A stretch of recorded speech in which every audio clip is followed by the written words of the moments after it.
Welcome to Uplifting Life Talk Show with your host, Rita Robinzine.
COVID-19 has changed our lives dramatically, from having to wear masks in public, how we come together and educate our children.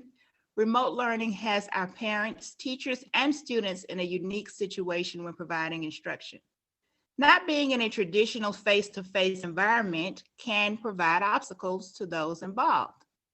I would like to bring an education expert who can give us some tips on helping virtual instruction run more smoothly. Ms. Vernisha Howard is a public school teacher with about 10 years of experience. She is familiar with traditional and remote instruction and has successfully implemented both. I would like to welcome Vernisha Howard to the Uplifting Life Talk Show.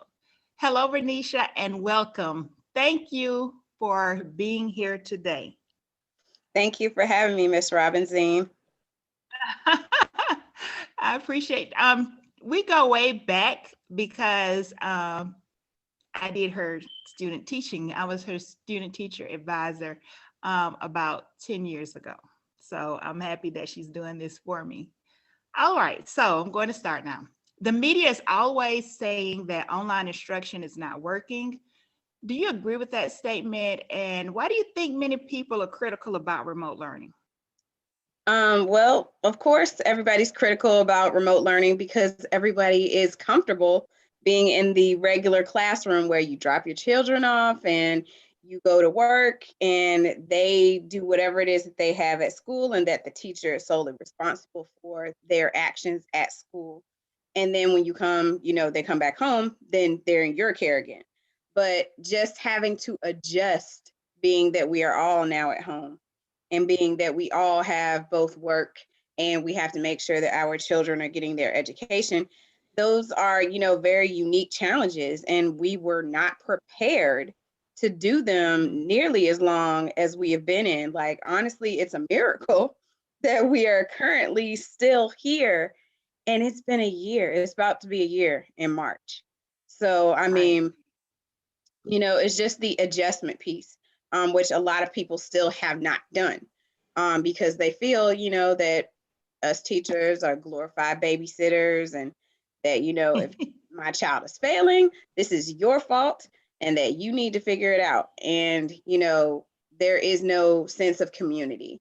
And if anything, during this entire episode that we find ourselves in, community is key and it's important. Having, not only, your family that you have that you're quarantined with, but having people that are outside that and having that sense of ownership, not just for you as a student, but you as a parent. We teach juniors, or I don't know, do you still teach US? Not anymore. I have ninth graders now.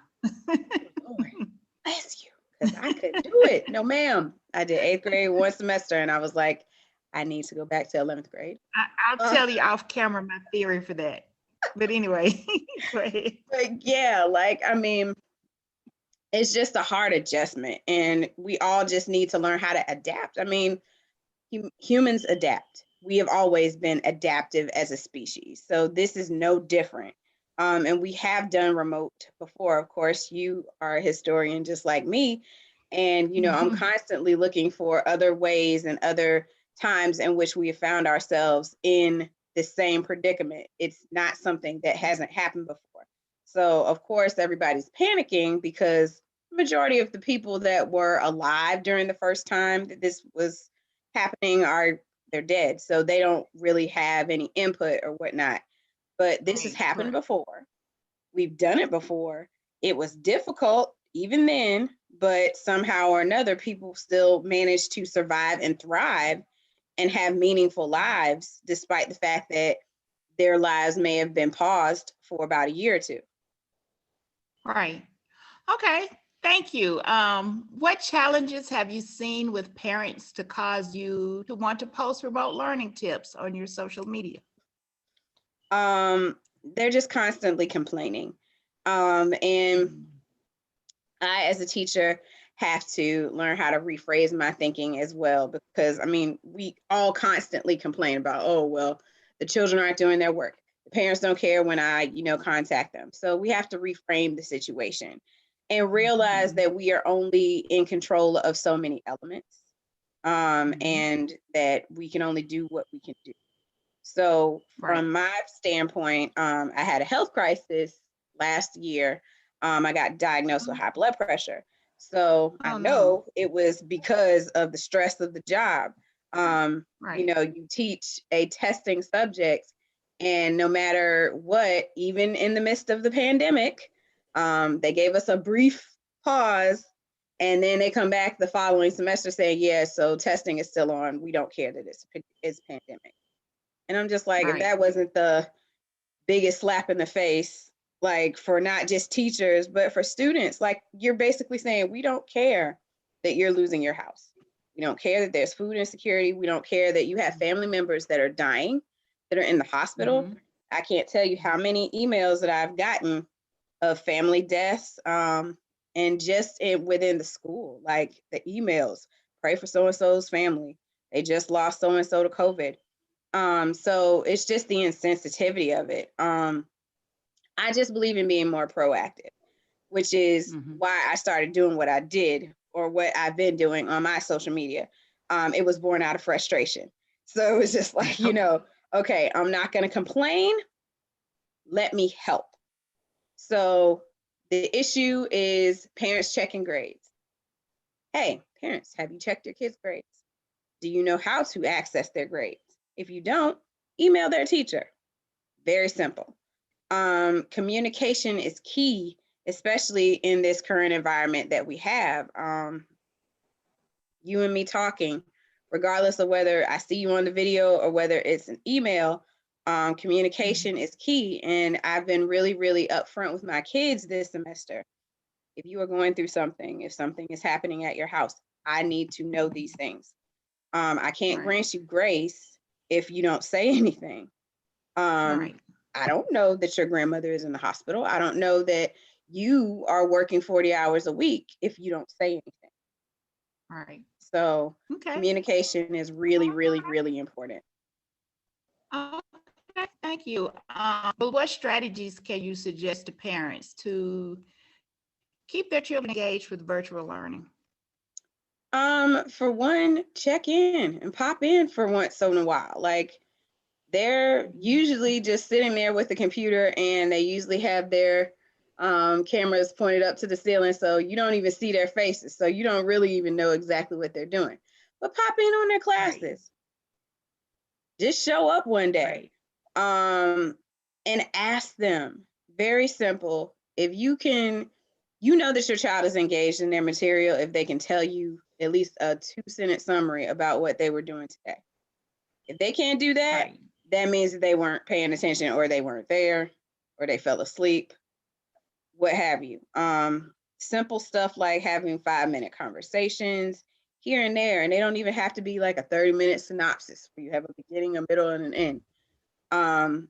Just checking in with them, and then asking about not just school, but asking about their mental health. I constantly ask my 12-year-old, are you okay for real?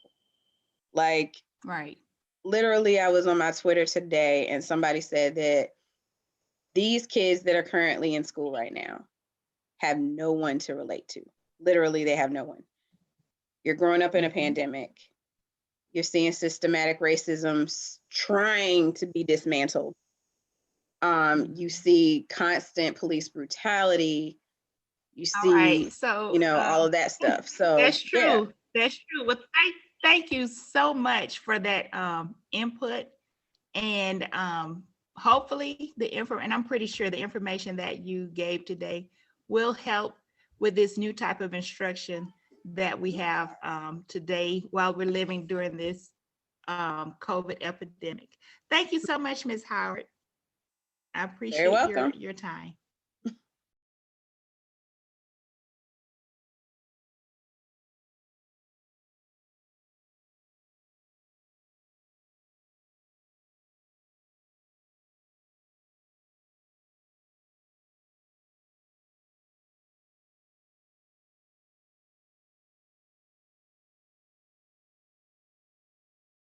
We have to wear masks in public. Everyone has to maintain a distance of at least 6 feet apart. Living during the epidemic has been hard on some people. Big holidays like Thanksgiving could only occur in individual homes without the joy of being with family and friends. Birthday party celebrations are done on Zoom. The numbers of COVID infections and deaths are growing. The vaccine is in limited doses. The obstacles associated with getting the virus under control forces us to exist in a world with little contact with others. Some people find living without being around people difficult.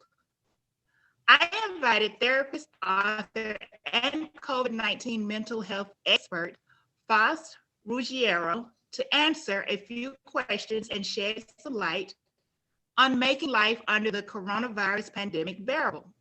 Faust has almost 40 years of experience with counseling and helping us better develop themselves. He is the author of the Fix Yourself Handbook, a book that teaches people how to deal with struggles coping with the pandemic. Welcome, Mr. Ruggiero, to the Uplifting Life Talk Show, and thank you for being here. Right. Thanks for inviting me. It's a pleasure to be here. Thank you.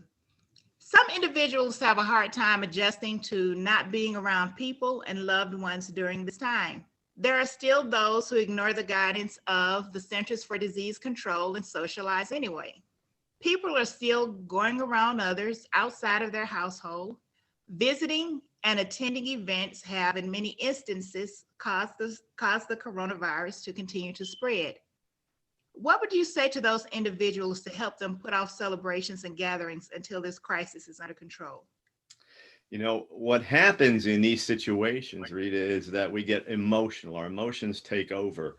And I just have always advised people, try to think about what you're doing. Try to put a plan in place. This is going to pass like anything else in our lives. You got to have faith that everything's going to work out, and it will. Stop trying to go too fast. I always tell people, try to be strong on the inside, work with what the Lord gave you on the inside. It's all there ready, just use it, and stop worrying about, I didn't get my way on this, I have to stay in the house, they're making me do this. Sometimes we're acting like little children here. The virus is going to pass, particularly if we do all the right things. It's just, it's a little test that we're going to get through, but if we keep on acting the way we are, we continue to make it more intense, we make it more longer, and we suffer more and we lose more in the process. Right. Thank you. The National Institute on Drug Abuse states that substance abuse has increased during the time of COVID-19. I see where you have extensive experience in helping those dealing with drug addiction. What advice would you give to someone who feels that taking some type of drug or excessively drinking alcohol can help them better handle living during a pandemic? Most people know that that's not true. It's an escape. They're bored. They use it as a coping device. There are very few people drinking through a pandemic who are having a good time doing so. If you already have an alcohol problem, for example, make the telephone calls, call the 12-step programs, get involved with your church or a counselor, do what you have to do positive things. And that starts from the moment you wake up in the morning. Get up, have your plan for the day, get the people who are going to be there for your network to help you, put them in place if you need them, do all the positive things. Alcohol isn't going to do anything but make you more depressed, because as a drug, that's exactly what it is. It's a central nervous system depressant. So if you're already depressed, why take something to make you more depressed? I agree. I didn't drink, but I did eat a lot, and I did gain the quarantine 15. So I guess we have our ways of distressing.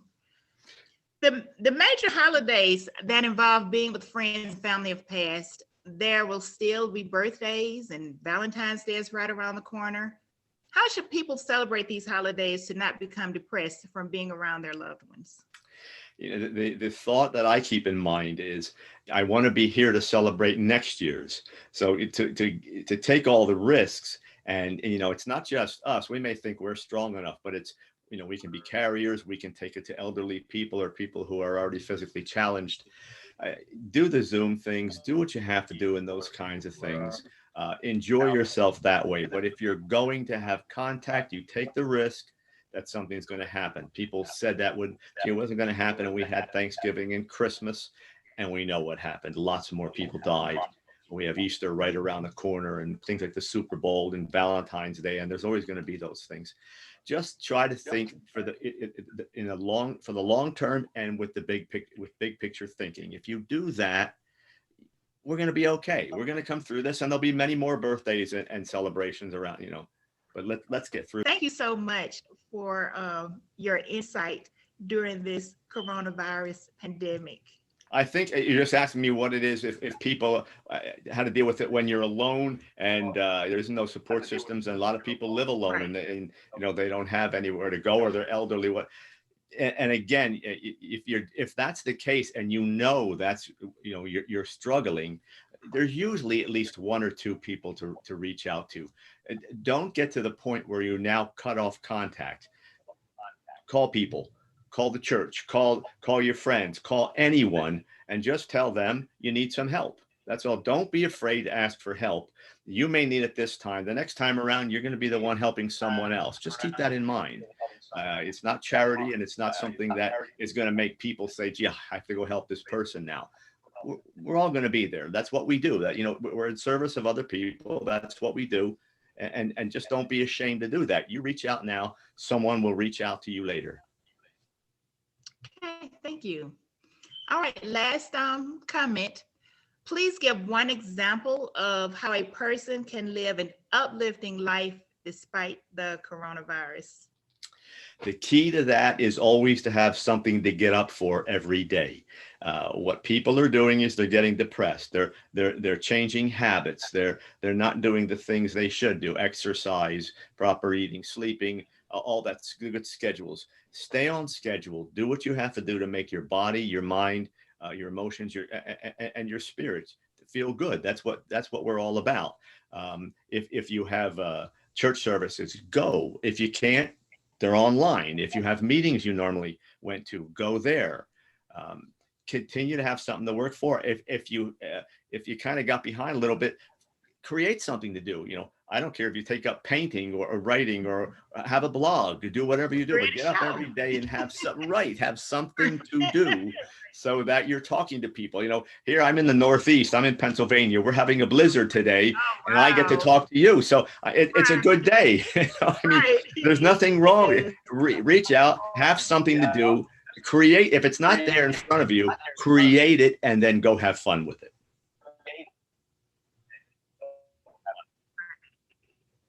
Well, thank you for your time, Faust. I don't know if you okay.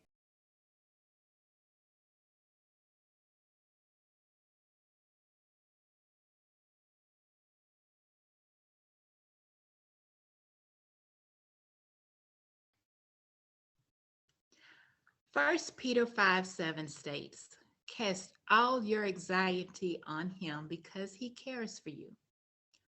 COVID-19 may have caused us stress because those around us have either caught COVID-19 or died from it. As we do all we can to not contract the virus ourselves, we are forced to exist in a state of fear. We have to trust God to be with us come what may. We must have faith in him as we try to get through these tumultuous times. Life as we know it now has changed.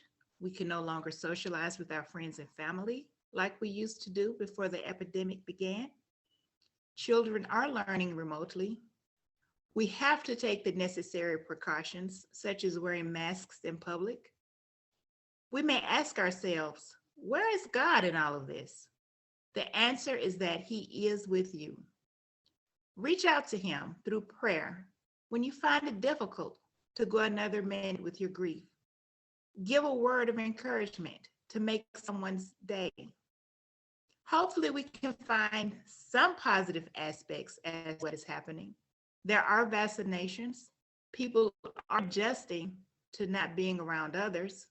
Young people are still learning, even if it's not in a brick and mortar building. Finding ways to stay in touch with those who mean the most to us. Whatever you do and whatever happens during the coronavirus pandemic, I pray that through everything, good or bad, that you have uplifting life. Thank you for spending this time with me. Rita Robinson. Hey, Psych2Goers. We'd like to say that we're here for you during this difficult time of COVID-19.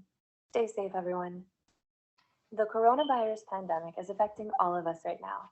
It's caused a lot of changes in the world. While your mental health should be taken seriously all the time, it's particularly important during this pandemic.